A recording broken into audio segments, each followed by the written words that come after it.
me wonder if there has to be some truth behind it, at least at one time. Oh, sure. I mean, there's historical records. It's not just a phenomenon that's occurring in one locality. It's not just British Columbia or Vancouver in Canada. It's not just the United States. Every continent has some sort of bipedal creature tale or legend. I mean, Australia has it, China has it, Russia has it, Eastern Europe has it. There's even reports in England and Scotland of these hairy creatures, and it's not just a phenomenon that occurs in one place. It's not something that just was brought up, as an internet story like the Slender Man or something like that. This has been around for hundreds of years. Thousands of people have witnessed it across our country and other countries as well. There are documented cases that go back well into the 18, if not 1700s. Our Native American history has stories and tales about the tribes either coexisting with or being at war with these creatures. There's so much, I would call it anecdotal evidence or coincidental evidence, circumstantial evidence, that in a court of law it would win hands down. However, the scientific community, all that information, all that data, all the history means nothing, because to them it's just folklore that's been passed down generation to generation. They want physical, hard, concrete evidence that they can study, they can touch, they can tear apart, they can compare it to other data that they have, other animals that they have, and then they'll finally come forward and say, yes, this creature is real. But the good thing, as I mentioned earlier on the show, there are scientists that are slowly starting to get involved in the phenomenon. We just lost Dr. John Bindernagel from British Columbia. He passed away not too long ago from cancer, and he was a wildlife biologist, and he'd written several books on the Bigfoot phenomenon. And I became good friends with him and talked with him at length at several occasions, and we both came to the conclusion that the scientific community definitely needs a body. That's the only way that they're going to accept that this creature is real. And Dr. Meldrum, who I'm also friends with, he's a foot expert. I mean, he studies primate anatomy and foot morphology, and he's looked at some of these casts that have been collected from everywhere. He has over 300 or 400 casts in his collection, probably the largest collection in the world, and he can tell you for certain, without doubt, that these casts were made from the track of a living foot, not a cardboard or a wood cutout or something that's been attached to a shoe that people are tromping around faking feet. They've actually come from a real foot from a real animal. So he's convinced that there's something to this phenomenon. He won't go on record saying, yes, Bigfoot is real, but he's convinced that there's something that's leaving these footprints, and it definitely needs further study by the scientific community. Oh, yeah. I wish the government would take it kind of serious, and have a grant where they could really go out and do, the research. Back one of the cable channels, recently had a show, going out looking for Bigfoot. I watched that a couple times, and I turned it off, and I started laughing. You're going to take like 13, 14 people out looking for Bigfoot, making all this noise, carrying lights, carrying cameras, and you're going to see a Bigfoot? That wasn't going to ever happen. No, those TV shows are basically for entertainment purposes. But in answer to your question about the government getting involved, in a way, I would kind of like to see them donate money or a grant or something like that. But and also in a way, I wouldn't want to see them get involved, because we know that the government can be corrupt and they can do things for their own benefit. And even if Bigfoot does exist, it may to them pose a potential threat to, let's say, the logging industry or to religious beliefs, because there are those who believe that the creatures are from the biblical times. Because if you read the Bible, they talk about giants in the Bible in many different chapters. But there could be a variety of reasons why the government would want to cover up Bigfoot being real or legitimate. So in a way, it'd be kind of nice to get the government behind some studies, but I think in the end they would cover it up for their own interests or for what they felt were the best interests of us, and we'd never get an answer one way or the other. So I would like to see the scientific community, not government-related, actually doing the research and the work. to prove this animal is real and does exist. And then once they do, they're sure then the government can come in and put a species protection act in place to protect it from going extinct, or at least from people poaching and going out and hunting and shooting it. Yeah, but again, looking at maybe the other side of this, how many years have people been going out in the woods looking for Bigfoot and actually never see one? And again, yeah, they get the reports of the rock throwing, or you hear the tree knocks, or rocks, hitting each other, or the pine cones being thrown at the people. But it just, I would think, that there would be more evidence than that. I'm being honest with you. Even whatever I saw, I don't know what it is. I don't know what it was. And was it a Bigfoot? I don't know. Was it a guy dressed up in a Bigfoot outfit? I don't think so. Could it be a guy that is living out in nature? It weighed maybe 400, 500 pounds. I don't know about that either. But I can tell you that there's something out there. And, like you mentioned, too, they're always finding something new that they figured it never would be exist at this time frame. But you know what? Things are washing up a couple times a month on a beach that they look at, they go, wow, that should have been extinct a million years ago. So it's always things out there, that are, happening.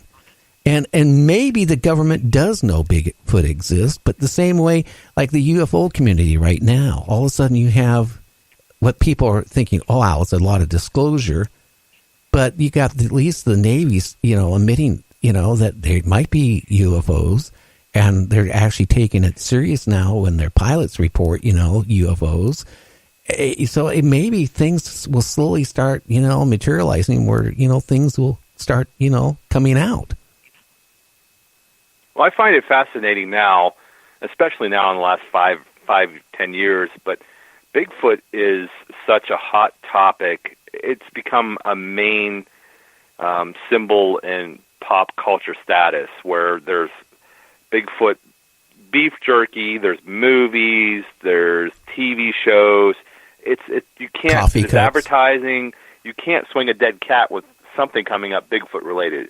And it's become ingrained in the minds of a lot of people that, Bigfoot is this fun, hip, cool thing now. And it's not taboo. It's not something that people should be afraid to talk about. It's popular.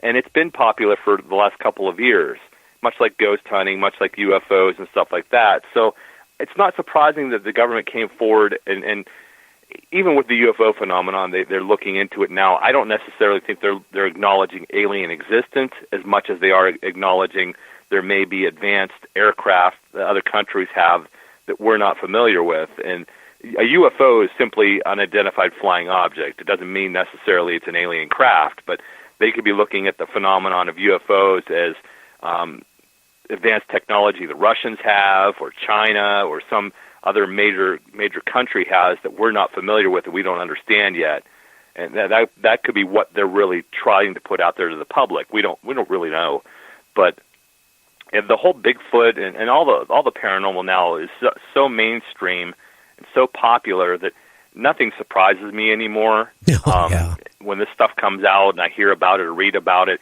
I think to myself, I've been at this for a long, long time, looking into it and studying it and trying to understand it. And it's a great mystery. It really is. There's something to the phenomena of Bigfoot. Whether or not it's real, I can't say. I've never had a sighting myself. I haven't been that fortunate, but I've had the rocks thrown at me, and I've had some really weird things happen in the woods and heard really weird things that I can't explain. And I've talked to hundreds of eyewitnesses who have had something happen to them, or they've seen the actual creature. I've been across the country, and I've been up into Canada. I've done a lot of my research on the East Coast, but I've been to the Pacific Northwest and Texas and some of the other hot spots across the country, and I've seen the habitat. And it doesn't surprise me when people say there could be a Bigfoot living in this area, because some of those areas are still pretty remote and isolated, and people just don't go into them. So, but again, nothing surprises me anymore with what the government comes out with, what they disclose, what they don't disclose, what their intentions are or not. Oh, I agree with you on that too, but I look at things logically, okay? When it comes at least to UFOs, I just look at, we can't be the only humanoid creatures out there.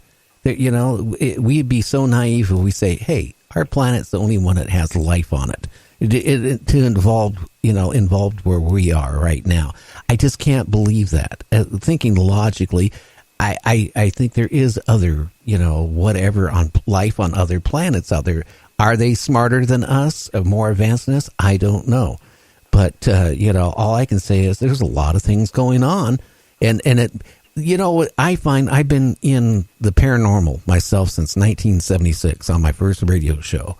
It was a talk show. I thought it was going to be top 40, but when I went in there to start my job, they said, no, we converted over to talk radio. So you're doing paranormal.